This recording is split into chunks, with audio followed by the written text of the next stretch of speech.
Xullas, o'rtoqlar, bugun bo'ladigani bo'ldi. Bo'ldi, prank tugatamiz. Ha, endi sen Lekin noto'g'ri narsa talab qilyapsan-da, brat. yutqizdim deb tan olmayman. Prosta prank qilishni to'xtataman. Bu yog'iga bir-birimizga shart berishga o'tamiz. Qo'ying, kerak emas, Murod. Bo'lmasa bilaman.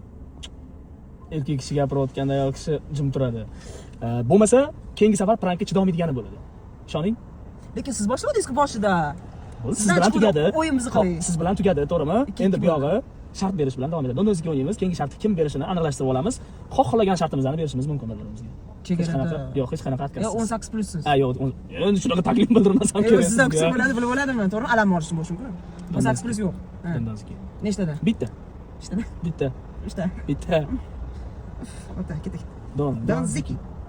Ishta qilaylik. Yo'q, bitta. Bo'ldi, o'rtoqlar. Demak, Jaronaxon yutqizdi.